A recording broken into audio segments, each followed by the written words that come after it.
আসসালামু আলাইকুম, সবাই কেমন আছেন? আশা করতেছি ভালো। আমি শরীফুল ইসলাম কথা বলতেছি গুরু ইউরোপ ডায়েরি থেকে। তো আজকে আসলাম বেলগেটে। এখানে একটা ছোট ভাই আছে, আমাদের সাথে আসছিল, তো ওর সাথে দেখা করতে আসলাম। ওইখানে একটা জব করে রেস্টুরেন্টে, তো ওর সাথে দেখা করতে আসলাম। আজকে ওর বন্ধ, তাই ভাবলাম যে ওর সাথে একটু মিট করি। তো ওর সাথেই কথা বলবো, ওর এখানে আসার পরে ওর অভিজ্ঞতা কেমন, বা ও কী করতেছে বা কী কাজ, দেখি আপনাদের সাথে শেয়ার করা যায় কিনা। এই যে তাইসিরের সাথে অনেকদিন পরে দেখা। ওর সাথে আমার আগেও একটা ভিডিও করা হয়েছিল, যখন প্রথম আমরা একসাথে আসছিলাম তখন একটা ভিডিও আছে। তো অনেকদিন পর ওর সাথে আসলে দেখা, সচরাচর দেখা করা যায় না, যেহেতু আমি এক জায়গায় কাজ করি, ও আরেক জায়গায় কাজ করে। তো আজকে ওর বন্ধ, তাই ওর সাথে দেখা করতে আসলাম। তো তাইসির, কি অবস্থা তোমার? আলহামদুলিল্লাহ ভালো। আপনারা কেমন আছেন? আছি, আমরাও ভালো আছি। তো আসলে অনেক ভাই জানতে চাচ্ছে যে সার্বিয়াতে আমরা আসার পরে কাজের পরিস্থিতি কি, বা কোম্পানি কি করতেছে, বা কোন কোম্পানিতে আসছি, কোথায় কাজ করতেছি, আমাদের টিএসসি কার্ড হয়েছে কিনা, মানে এই ধরনের প্রশ্ন অনেক। তো তুমি বলো, তুমি তো আজকে অনেক দিন ধরে রেস্টুরেন্টে কাজ করতেছো, তোমার অভিজ্ঞতা তুমি শেয়ার করো। তো কি করতেছো এখন, বা তোমার রেস্টুরেন্টে মানে কাজ কেমন, বা কি করতেছো তুমি? আমি একজন অ্যাসিস্ট্যান্ট শেফ হিসেবে আছি রেস্টুরেন্টে। আমার কাজ হচ্ছে যে মাংসগুলো সাইজ করা, তারপরে ধরুন হচ্ছে যে আপনার মাংসগুলো বলিং করা, মাংসগুলোকে আপনার বিভিন্ন সাইজ আছে, 200 গ্রাম, 250 গ্রাম, 300 গ্রাম, এগুলো বার্গারের জন্য বেশি ব্যবহৃত হয়। আমার সাইডটা হচ্ছে বার্গারের সাইডটা। আচ্ছা আচ্ছা, তো তোমার ডিউটি কত ঘন্টা ওইখানে? আমার ডিউটি হচ্ছে 8 ঘন্টা, 10 ঘন্টা। 10 ঘন্টা না? তো নর্মালি তো সবাই বলে যে 8 ঘন্টা ডিউটি হয়, তো তোমার বেশি কেন? ভাইজান, এটা হচ্ছে যে সার্বিয়ান যারা আছে, যারা সার্বিয়ান নাগরিক, তাদের জন্য হচ্ছে যে 8 ঘন্টা, আর আমরা যারা বাইরে থেকে আসি তাদেরকে 10 ঘন্টা দেওয়া হয়। মানে 10 ঘন্টা, মানে অনেকে তো আসছে বাংলাদেশ থেকে, ওরাও তো 8 ঘন্টা ডিউটি করে, তো তোমার ক্ষেত্রে 10 ঘন্টা, এটা কেন? এটা হচ্ছে গিয়ে আমার 2 ঘন্টা কিন্তু একটা ওভার টাইম হিসেবে ধরা হয়। ও আচ্ছা আচ্ছা, মানে তোমার মূলত ডিউটি হচ্ছে 8 ঘন্টা, 2 ঘন্টা হচ্ছে ওভার টাইম। তো তোমার ওইখানে ফ্যাসিলিটি কেমন দিচ্ছে তারা, বা রেস্টুরেন্টে যে সার্বিয়ানরা আর তো তোমার সাথে কাজ করে, মেবি অনেক সার্বিয়ানরাই আছে, তো ওদের আচার আচরণ আসলে কেমন?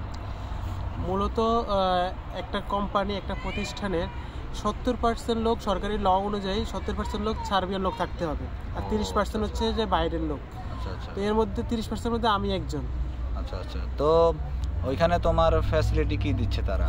ফ্যাসিলিটি আমাকে দিচ্ছে, আমরা যে কাজগুলো পারি না বা করতে কষ্ট হচ্ছে, ওইগুলো তারা আমাদেরকে কেয়ারফুলভাবে দেখিয়ে দেয়।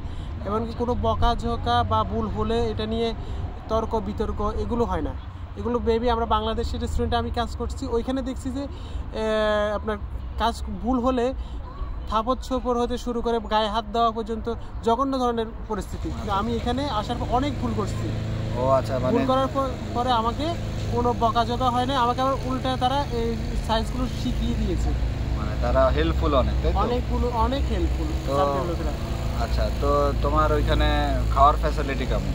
খাওয়ার ফ্যাসিলিটি হচ্ছে কি, আমাকে দুপুরবেলা একবার লাঞ্চ দেয়, একটা বার্গার দেয়, বার্গার, পিৎজা, আপনার এগুলো আমরা তো একজন মুসলিম হিসেবে আমি মানে কুক জাতীয় যে খাওয়াগুলো থেকে বিরত থাকি। আমি চিকেন বার্গারটাকে চুজ করি, তারপর এটাই সবসময় খাই। তো তাইসির, তুমি আসছো কার মাধ্যমে, বা কতদিন সময় লাগছে তোমার সার্বিয়া থেকে এখানে আসতে? আমার সার্বিয়া থেকে বাংলাদেশ থেকে সার্বিয়া আসতে আমার সময় লাগছে প্রায় 9 মাস। 9 মাসের মতো না? তো কোন কোম্পানিতে আসছো? আমি মূলত আসছি 9 to 5 ডোর মাধ্যমে। 9 to 5 to? ও আচ্ছা আচ্ছা, মানে সাপ্লাই কোম্পানিতে।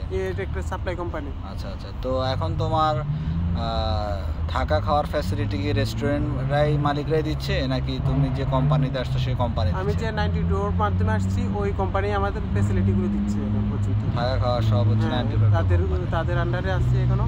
আচ্ছা, তো তোমার স্যালারি কেমন কি? আমার স্যালারি রেস্টুরেন্ট থেকে ধরা হয়েছে 1200 ইউরো। তো অনেক স্যালারি তাহলে তোমার। তো তুমি 1200 ইউরো স্যালারি পাও, না আরও কম? মানে তোমার বেতন কত দিচ্ছে তোমার, যেহেতু তুমি সাপ্লাইয়ের মাধ্যমে আসছো, তো তোমার বেতন দিচ্ছে কত তারা? এখানে আমাকে বেতন দেওয়া হচ্ছে 550 ইউরো। ও ও আচ্ছা আচ্ছা, তার মানে তাহলে এত কম কেন, মানে 1200 ইউরো জায়গায় এত কম স্যালারি?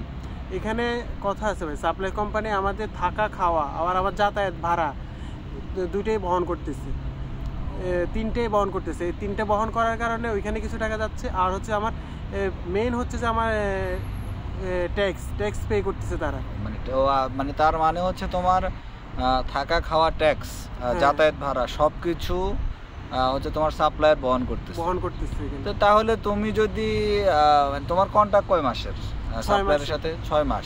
তো 6 মাস পরে তো তুমি যদি কোম্পানি থেকে রিলিজ হও তাহলে তো তুমি সব ফ্যাসিলিটি পাবা না। তুমি কি 1200 ইউরো পুরোটাই স্যালারি পাবা মানে তোমার রেস্টুরেন্ট মালিকের সাথে নাকি? এটা আসলে এই প্রসেসটা কি তোমার? এই প্রসেসটা হচ্ছে কি আপনার, যে আমি 1200 ইউরো পাচ্ছি ওটা আমি কিন্তু সরাসরি আমার কাছে পাবো, কিন্তু এখানে আবার আমি যদি কোম্পানির সাথে একটা জিনিস শুধু ডিল করব, আমার ট্যাক্সটা যেন উনি পে করে, রেস্টুরেন্ট মালিক পে করে না। এখন তাহলে মানে ট্যাক্স যদি মালিক পে করে তাহলে তোমার স্যালারি হয়তো আরো কমে আসতে পারে। হ্যাঁ, 900 ইউরোর মধ্যে চলে আসবে। মানে বাকিটা ওই মানে তোমার 1200 ইউরো স্যালারি আর ট্যাক্স হচ্ছে কাইটা তোমার যে টাকা ওইটা তোমাকে পেমেন্ট করা হবে আমাকে। ও আচ্ছা আচ্ছা, এর মধ্যে থাকা খাওয়া নিজের হয়ে যাবে। ও তাহলে কি পরিস্থিতি মানে সার্বিয়াতে যারা আসতেছে বা যারা আসবে, হ্যাঁ, বা যারা আসার জন্য চেষ্টা করতেছে ওদের মানে বিষয়ে তোমার মতামত কি, যে তারা আসবে কি না? যারা ভিসা পাইছে তারা আসবে কিনা, বা যারা আসতে চাচ্ছে তাদের আসা কি উচিত হবে? এখানে আসা উচিত হবে, কেননা এখানে অবশ্যই এখানে কাজের ফ্যাসিলিটি ভালো। বলকান কান্ট্রি, সার্বিয়ান একটা বলকান কান্ট্রি, কিন্তু এই বলকান কান্ট্রিতে আসলে এখানে কাজের অনেক সুযোগ সুবিধা আছে, কিন্তু এখানে একটাই সমস্যা যে সাপ্লাই কোম্পানির আন্ডারে আমরা পড়ি। ওই সাপ্লাই কোম্পানির কারণে আমাদের 6 মাস 7 মাস একটা কষ্টের মধ্যে দিয়ে দিতে হয়। যেমন হচ্ছে কি আপনার, আমি যেমন 1200 ইউরো বেতন পাচ্ছি, কিন্তু আমি কিন্তু ওই টাকাটা পুরোপুরি পেমেন্ট করতে আমার নিজের কাছে আসতেছে না। ওরা আমার থাকা খাওয়া এভরিথিং যে ট্যাক্স ওগুলো কেটে আমাকে 550 ইউরো দিচ্ছে। এটা একটা বড় ধরনের সমস্যা। এরপরে হচ্ছে কি আপনার বেতনে অনেক সময় এই মাসের বেতন ওই মাসে দিচ্ছে, বা এটা হচ্ছে তাদের কাছে এটাই হচ্ছে তাদের বড় একটা সমস্যা, যে তারা বেতনগুলো সঠিক সময় পেমেন্ট করতেছে না। 6-7 মাস আপনার একটু কষ্ট হবে আপনি। আর দ্বিতীয়ত হচ্ছে আপনি ভাই দয়া করে আসা আপনারা গেম মারবেন না। গেমের কারণে আমরা অনেক সমস্যার সম্মুখীন হচ্ছি। এটা একটা বলকান কান্ট্রি থেকে আপনি কি আশা করতে পারেন? যে আশাটা হচ্ছে কি আপনি একটা ভালো মানের স্যালারি, যেখানে আমি রেস্টুরেন্টে কাজ করি, অনেক লোকের সাথে আমার দেখা সাক্ষাৎ হয়। বাঙালিরা বলতেছে কাজের চাহিদা অনেক আছে, কিন্তু স্টার্টিং স্যালারি হচ্ছে কি আপনার 600-700 ইউরো, অনেক স্যালারি। এই স্যালারিটা যদি আপনি পেতে চান তাহলে আপনি এখানে এসে স্টে করেন, 6 মাস সাপ্লাই কোম্পানির সাথে ভালো ব্যবহার দিয়ে তাদের সাথে থাকেন। সব সাপ্লাই কোম্পানি আবার খারাপ আমি এটা বলবো না, কিছু কিছু সাপ্লাই কোম্পানি আছে যাদের কথার কাজের মধ্যে মিল নেই, ঠিক মতো বেতন দিতে হচ্ছে। কিন্তু আপনি একটা জিনিস মাথায় রাখবেন যে 6 মাস 7 মাস পরে আপনি কিন্তু ওই কোম্পানি থেকে রিলিজ নিতে পারবেন আইনিভাবে হোক, আপনি তাদেরকে বলে হোক 6 মাস 7 মাস পরে আপনাকে রিলিজ দিতে তারা বাধ্য। আচ্ছা আচ্ছা, তো তাইসির তুমি তো আসার পরে কতদিন পরে তুমি কাজ পাইলা, বা তোমার টিআরসি কার্ডের কি অবস্থা? আমি আসার পরে 1 মাস পরে আমি কাজ পাইছি ইনশাআল্লাহ। তো তোমার টিআরসি কার্ড হইছে? টিআরসি কার্ড আমার হয়ে গেছে, তাই আমি আসার 1 মাস পরে কাজে ঢোকার আগে আমি টিআরসির জন্য ফিঙ্গার দিয়ে আসি। এরপরে কাজে ঢোকার 2-4 দিন পরে আমি এই কার্ডটা পাই। যাক আলহামদুলিল্লাহ, তোমার তো এই দিক থেকে তো মনে হয় আমি অনেকটা লাকি। এখানে এত অল্প সময়ে টিআরসি হয় এটা আমার জানা নাই। তো যাই হোক, ও টিআরসি পাইছে আলহামদুলিল্লাহ, আমিও টিআরসি পাইছি। যদিও আমরা একই কোম্পানিতে আসছি, একই 9to5 আমরা দুজনে, কোম্পানি হচ্ছে 9to5, কিন্তু ও এক জায়গায় কাজ করতেছে, আমি আরেক জায়গায় করতেছি, কিন্তু আমার চেয়ে ও দ্রুত সময়ে কাজে যোগদান করে। আমি আসলে ওর অনেক পরে কাজে জয়েন করি। তো যাক আলহামদুলিল্লাহ, কথা বললাম অনেকক্ষণই ওর সাথে। তো ভাই আপনারা তো অনেক প্রশ্ন করেন, তাই ভাবলাম যে কিছু বাস্তব চিত্র তুলে ধরি। তো আমি বলবো তাইসির যে কথাগুলো আপনাদের বুঝাইতে চাইছে অনেকটাই হয়তো বা বুঝাইতে পারছে কিনা জানি না। কথা একটাই, আসেন আসার পরে এখানে সাফার করতে হবে, এটাও সত্য। যদি সাপ্লায়ার ভালো না হয় আপনাকে সাফার করতে হবে, কষ্ট করতে হবে 6-7 মাস, এটাও সত্যি। আর যদি সাপ্লায়ার ভালো পড়ে যায় তাহলে আলহামদুলিল্লাহ, আমার জানা মতে আমি অনেক বাঙালি ভাইয়ের সাথে কথা হয়েছে, আপনার 5 দিন 7 দিন সর্বোচ্চ 15 দিন এর মধ্যে কিন্তু কাজ দিয়ে দেয়। হ্যাঁ, তো সব মিলে আসলে সমস্যা আছে, আবার ভালোও আছে। তো সমস্যা আসলে শুধু আমি বলবো না যে কোম্পানির দোষ, বিষয়টা তা না। এখানে আমরা অনেক বাঙালি ভাই আসে, তারা চিন্তাই থাকে এখানে আসে গেম দিয়ে অন্য দেশে চলে যাবে, তো ওরা আসার পরে কিন্তু চলে যায়। আবার কিছু ভাই আছে যে না আমি যাব না, আমি এই দেশে কাজ করব, কিন্তু ওই যে ভাইগুলা চলে গেল, ওই ভাইগুলা দেখা যাচ্ছে 20 জন লোক আসছে, ওইখান থেকে 10 জন লোক চলে গেছে গেম দিয়ে অন্য দেশে, তো বাকি 10 জন বসে আছে। তো ওদের প্রতি কোম্পানি একটা ক্ষোভ বা রাগ এটা থাকে, তো ওদেরকে দেখা যাচ্ছে ঠিকমতো কাজ দিতে চায় না, ঠিকমতো খাবার দিতে চায় না, তো এই ঝামেলাটাও থাকে। তো কোম্পানির যেমন দোষ আছে, আমাদের যারা আমরা বাঙালি ভাই আসতেছি তাদেরও সমস্যা আছে। তো হাম্বল রিকোয়েস্ট থাকবে এটাই, আমরা আসি এখানে একটু ধৈর্য ধরি। সার্বিয়াটা কিন্তু সম্ভাবনাময় দেশ আমাদের দেশের জন্য, বাংলাদেশিদের জন্য। প্রচুর কাজের চাহিদা আছে এদেশে আলহামদুলিল্লাহ। অন্তত আমিও আসছি প্রায় 3 মাসের কাছাকাছি, যতটুকু আমি তথ্য নিতে পারছি বা ঘুরে দেখতে পারছি, প্রচুর কাজের চাহিদা। হ্যাঁ, অনেক বাঙালি ভাই এই যে রিসেন্ট 7 দিন আগেও আসছে, তাদের সাথে আমার কথা হয়েছে, দেখা হয়েছে। ওরা আসার 7 দিন পরেই কিন্তু ওরা কাজে জয়েন করছে।